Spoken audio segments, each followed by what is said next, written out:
അനധികൃത നിയമനത്തിന് IC ബാലകൃഷ്ണൻ പട്ടിക നൽകിയിരുന്നതായി വെളിപ്പെടുത്തൽ. ബത്തേരി അർബൻ ബാങ്ക് മുൻ ചെയർമാൻ ഡോക്ടർ സണ്ണി ജോർജിന്റേതാണ് വെളിപ്പെടുത്തൽ. ബാലകൃഷ്ണൻ സമ്മർദ്ദം ചെലുത്തിയത് 17 നിയമനത്തിന്. ഇതിനായി മുതിർന്ന നേതാക്കളുടെ നേതൃത്വത്തിൽ യോഗം ചേർന്നു. പരീക്ഷയിൽ പങ്കെടുക്കാത്തവരും പട്ടികയിലുണ്ടായിരുന്നു. മെറിറ്റ് പ്രകാരമാണ് താൻ നിയമനം നൽകിയത്. എന്നാൽ തന്നെ വിശദീകരണം കേൾക്കാതെ സസ്പെൻഡ് ചെയ്തുവെന്നും സണ്ണി പറയുന്നു.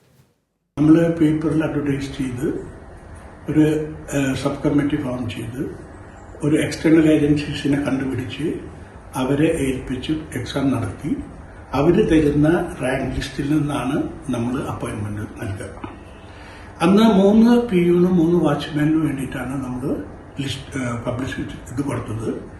അതിന് കുറേ ആപ്ലിക്കേഷൻസ് വന്നിരുന്നു. ആ ആപ്ലിക്കേഷൻസൊക്കെ നമ്മൾ എക്സ്റ്റേണൽ ഏജൻസിനെ ഏൽപ്പിച്ചു. അവർ പരീക്ഷ നടത്തി അവർ റാങ്ക് ലിസ്റ്റ് തന്നു. ആ റാങ്ക് ലിസ്റ്റ് തന്ന് ഒരു 3-4 ദിവസം കഴിഞ്ഞപ്പോൾ അന്നത്തെ DCC പ്രസിഡന്റും MLAയും ആയിരുന്ന ശ്രീ IC ബാലകൃഷ്ണൻ ഒരു എമർജൻസി മീറ്റിംഗ് ഉളകപ്പാട് വെച്ച് കൂടി. ആ മീറ്റിംഗിൽ എന്നോടുകൂടെ പങ്കെടുക്കണമെന്ന് പറഞ്ഞ സ്ഥിതിക്ക് ഞാൻ ആ മീറ്റിംഗിൽ പങ്കെടുത്തു. ആ മീറ്റിംഗിൽ വേറെ അജണ്ടകളൊന്നും ഉണ്ടായിരുന്നില്ല. ആകപ്പാടെ ഉണ്ടായിരുന്ന ഒരു അജണ്ട അർബൻ ബാങ്കിലെ അപ്പോയിന്റ്മെന്റിൽ ആ കോൺഗ്രസ്സുകാർക്ക് നമ്മൾ അപ്പോയിന്റ്മെന്റ് കൊടുക്കണം, അത് നിർബന്ധമായി നമ്മൾ ചെയ്യണം എന്ന് പറഞ്ഞിട്ട് എനിക്കൊരു 17 പേരുടെ പേരോളം എനിക്ക് പറഞ്ഞു തന്നു. അവരിൽ നിന്ന് അപ്പോയിന്റ്മെന്റ് കൊടുക്കണമെന്ന്. ഞാൻ കൊടുക്കാമെന്നോ കൊടുക്കില്ല എന്ന് പറഞ്ഞില്ല. കാരണം ഞാൻ ഈ ലിസ്റ്റ് പഠിച്ചിട്ട് വേണം അത് ചെയ്യാനായിട്ട്.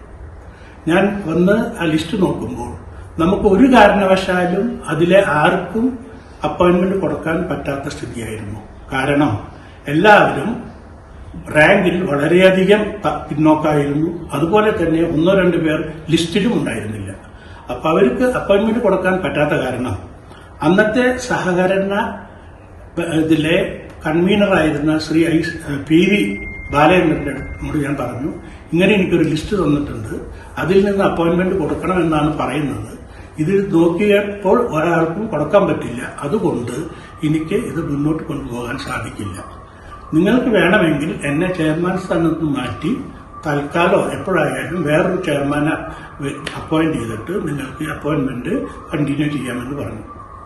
അതിനെ വിസമ്മതിച്ചുകൊണ്ട് ബാലചന്ദ്രനോട് പറഞ്ഞു, അങ്ങനെയാണെങ്കിൽ ഡോക്ടർ റാങ്ക് ലിസ്റ്റിലെ മെറിറ്റ് അനുസരിച്ച് അപ്പോയിന്റ്മെന്റ് കൊടുത്തോളൂ, ബാക്കി കാര്യങ്ങൾ ഞാൻ നോക്കിക്കോളാം എന്ന് പറഞ്ഞ സ്ഥിതിക്ക് ഞാനിത് കണ്ടിന്യൂ ചെയ്ത് ആ റാങ്ക് ലിസ്റ്റിലെ മെറിറ്റ് അനുസരിച്ച് അപ്പോയിന്റ്മെന്റ് കൊടുത്തു.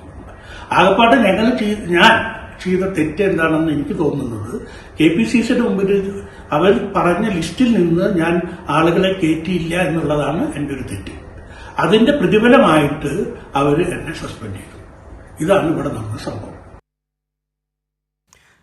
അനൂപുണ്ട് വിശദാംശങ്ങളുമായി. അനൂപ്, വളരെ ഗുരുതരമായ വെളിപ്പെടുത്തൽ ആണിപ്പോൾ IC ബാലകൃഷ്ണൻ പട്ടിക നൽകിയിരുന്നതായി വെളിപ്പെടുത്തൽ നടത്തിയിരിക്കുന്നത്.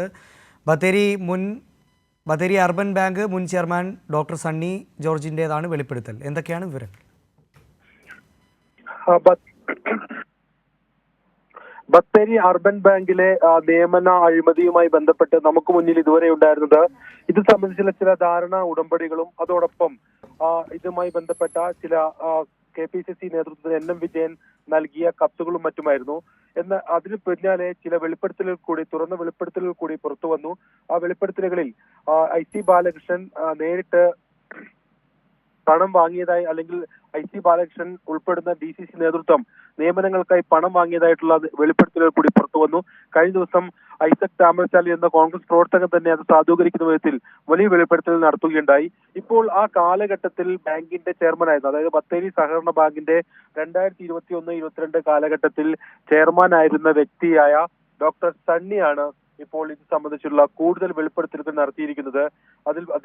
അദ്ദേഹം പറയുന്നത് അനധികൃത നിയമനത്തിന് IC ബാലകൃഷ്ണൻ ഒരു പട്ടിക നൽകിയതായാണ് പറയുന്നത്. ആ വിധത്തിലാണ് ഈ വെളിപ്പെടുത്തൽ വരുന്നത്. അങ്ങനെയെങ്കിൽ ആ കാലഘട്ടത്തിൽ നടന്ന വിവിധ നിയമനങ്ങളുമായി ബന്ധപ്പെട്ട്, അല്ലെങ്കിൽ ആ കാലഘട്ടത്തിൽ പണം വാങ്ങി നിയമിക്കാമെന്ന ഉറപ്പ് നൽകിയ 17 പേരുടെ പട്ടികയായിരിക്കാം അതെന്നാണ് ഇത് സംബന്ധിച്ചുള്ള വെളിപ്പെടുത്തൽ പരിശോധിക്കുമ്പോൾ നമുക്ക് മനസ്സിലാക്കാൻ സാധിക്കുന്നത്. ഏതായാലും അതിനായി ഒരു പ്രത്യേക യോഗം തന്നെ വിളിച്ചു ചേർത്തു മുതിർന്ന നേതാക്കളുടെ സാന്നിധ്യത്തിൽ എന്നും ഡോക്ടർ സണ്ണി വെളിപ്പെടുത്തുന്നു. 17 നിയമനത്തിന് നിരന്തരമായി ഈ വിധത്തിൽ സമ്മർദ്ദം ചെലുത്തുകയാണ് IC ബാലകൃഷ്ണൻ ചെയ്തത് എന്നും അദ്ദേഹം പറയുന്നു. എന്തിനാണ് ഇങ്ങനെയൊരു സമ്മർദ്ദം ഉണ്ടായത് എന്നതിനെ കുറിച്ച് തനിക്ക് വ്യക്തതയില്ല. പിന്നീട് ഇത് സംബന്ധിച്ച് ചില ബഹളങ്ങളും മറ്റും ബാങ്കിൽ ഉൾപ്പെടെ ഉണ്ടായി എന്നും അദ്ദേഹം പറയുന്നു.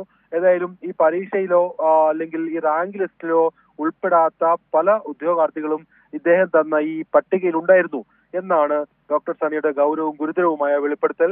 മെറിറ്റ് പ്രകാരം ആണ് താൻ എന്നാൽ ഈ പട്ടികയിൽ മേൽ നിയമനം നൽകിയത്. അതായത് ആദ്യം നടന്ന പരീക്ഷയിന്മേൽ നിയമനം നൽകിയത് ഈ IC ബാലകൃഷ്ണൻ നൽകിയ പട്ടികയിൽ ആരും തന്നെ റാങ്ക് ലിസ്റ്റിൽ മുൻപന്തിയിൽ ഉണ്ടായിരുന്നില്ല.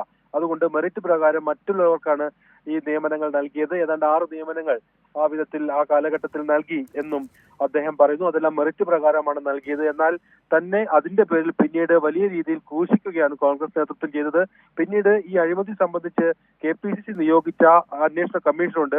സണ്ണി ജോസഫ് MLA മറ്റു നേതൃത്വത്തിൽ 3 അംഗ സമിതി. ആ സമിതിക്ക് മുൻപാകെയും താൻ ഈ കാര്യങ്ങൾ വിശദീകരിച്ച് മൊഴി നൽകി. എന്നാൽ പിന്നീട് തന്നെ സസ്പെൻഡ് ചെയ്തതായിട്ടാണ് താൻ അറിയുന്നത്. ഏത് വിധത്തിലാണ് താൻ അനധികൃതമായി ഇടപെട്ടതെന്നുള്ള വിശദീകരണം നേതാക്കളോട് ചോദിച്ചപ്പോൾ അതിന്മേലൊന്നും മറുപടി ഉണ്ടായില്ലെന്നും ഡോക്ടർ സണ്ണി വെളിപ്പെടുത്തുന്നു. ഏതായാലും വലിയ കോഴയ്ക്ക് പണമിടപാടിന് സാധൂകരണമായി ഏറ്റവും പ്രധാനപ്പെട്ട ഒരു വെളിപ്പെടുത്തൽ കൂടിയാണ് ഇത് സംബന്ധിച്ചിപ്പോൾ ഡോക്ടർ സണ്ണിയുടേതായി പുറത്തുവരുന്നത്. അനൂപ്, ഇതിലെ ഏറ്റവും പ്രധാനപ്പെട്ട കാര്യം ഈ മുതിർന്ന നേതാക്കളുടെ നേതൃത്വത്തിൽ ഇതിനായി യോഗം ചേർന്നു എന്നുള്ളതാണ് 17 നിയമനത്തിനായി. അപ്പോൾ എന്നാൽ ഇക്കാര്യത്തിൽ പറയുകയാണെങ്കിൽ ഈ സണ്ണി ജോർജ് കൃത്യമായ രീതിയിൽ മെറിറ്റ് അടിസ്ഥാനപ്പെടുത്തിയാണ് നിയമനം നൽകിയതെന്ന് കൂടി ഈ കാര്യത്തിൽ വിശദീകരിക്കുകയും ചെയ്യുന്നുണ്ട്. അപ്പോൾ ഇതിൽ വലിയ തരത്തിലുള്ളൊരു ഈ നേതൃനിരയിൽ നിന്നുള്ള നേതാക്കളുടെ തന്നെ ഒരു അവരുടെ ഒരു ഇടപെടൽ ഇക്കാര്യത്തിൽ ഉണ്ടെന്നുള്ളത് വ്യക്തമാണ്. അതെ, അന്നത്തെ DCC പ്രസിഡന്റ് IC ബാലകൃഷ്ണനായിരുന്നു.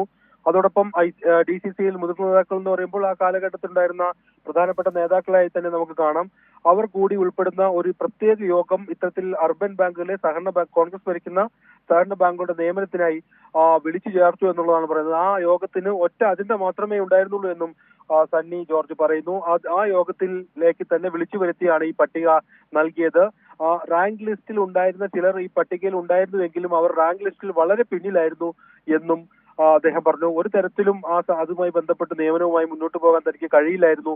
അതായത് ആ വിധത്തിൽ വലിയ പ്രശ്നങ്ങളും നിയമപ്രശ്നങ്ങളും ഒക്കെ ഉണ്ടാവേണ്ട സാഹചര്യം ആ ഘട്ടത്തിലുണ്ടായിരുന്നു. അത്തരത്തിൽ പരീക്ഷയിൽ പോലും പങ്കെടുക്കാത്തവരെയാണ് അതിൽ ആ പട്ടികയിൽ ഉൾപ്പെടുത്തിയിരുന്നത് എന്നാണ് അദ്ദേഹത്തിന്റെ വെളിപ്പെടുത്തൽ. ഗൗരവകരമായ ഒരു വെളിപ്പെടുത്തലാണ് എന്ന് നമുക്ക് മനസ്സിലാക്കാം. അതായത് ഈ പട്ടികയിൽ പോലും ഇല്ലാത്ത അല്ലെങ്കിൽ ഈ പരീക്ഷയിൽ പോലും പങ്കെടുക്കാത്ത ചിലരെ ഉൾപ്പെടുത്തിക്കൊണ്ടുള്ള ഒരു ലിസ്റ്റ് അദ്ദേഹം നൽകി. 17 പേരുടെ ലിസ്റ്റ് അദ്ദേഹം നൽകി എന്നാണ് പറയുന്നത്. എന്നാൽ ഈ DCCയിൽ ഇത്തരത്തിൽ സഹകരണ കാര്യങ്ങൾ നോക്കുന്ന അന്നത്തെ പ്രധാനപ്പെട്ട നേതാവായിരുന്ന കോൺഗ്രസിന്റെ പ്രധാനപ്പെട്ട നേതാവായിരുന്ന PV ബാലചന്ദ്രൻ അദ്ദേഹം പിന്നീട് മരിച്ചു. ആ കാലഘട്ടത്തിൽ ഈ സഹകരണവും നിയമനങ്ങളും അല്ലെങ്കിൽ ഇതുമായി ബന്ധപ്പെട്ടുള്ള കാര്യങ്ങളുടെ ഏകോപന ചുമതല PV ബാലചന്ദ്രനായിരുന്നു. PV ബാലചന്ദ്രൻ സണ്ണി ജോർജിനോട് ഇക്കാര്യം സംബന്ധിച്ച് ഇത്തരത്തിലുള്ള നിയമനങ്ങൾ നടത്താൻ പാടില്ലെന്നും അതെല്ലാം വലിയ കുഴപ്പത്തിലേക്ക് പോകുമെന്നും പറഞ്ഞു. അതിന്റെ കൂടി അടിസ്ഥാനത്തിൽ ആണ് അദ്ദേഹം ഈ മെറിറ്റ് പ്രകാരം ഈ കാര്യങ്ങളിൽ ഈ ബാങ്കുകളിൽ. ശരി, അനൂപാണ് വിശദാംശങ്ങൾ നൽകിയത്. എന്തായാലും അനധികൃത നിയമനത്തിന് IC ബാലകൃഷ്ണൻ പട്ടിക നൽകിയിരുന്നതായി ബത്തേരി അർബൻ ബാങ്ക് മുൻ ചെയർമാൻ ഡോക്ടർ സണ്ണി ജോർജിൻ്റെ വെളിപ്പെടുത്തലുണ്ടായി. 17 നിയമനത്തിനാണ് സമ്മർദ്ദം ചെലുത്തിയത്. ഇതിനായി മുതിർന്ന നേതാക്കളുടെ നേതൃത്വത്തിൽ യോഗം ചേർന്നുവെന്നും അദ്ദേഹം വെളിപ്പെടുത്തി. മെറിറ്റ് പ്രകാരമാണ് അദ്ദേഹം സണ്ണി ജോർജ് നിയമനം നൽകിയതെന്നാൽ അതിൽ വിശദീകരണം കേൾക്കാതെയാണ് തന്നെ സസ്പെൻഡ് ചെയ്തതെന്നും അദ്ദേഹം വ്യക്തമാക്കി. വിവരങ്ങളാണ് അനൂപ് നൽകിയത്.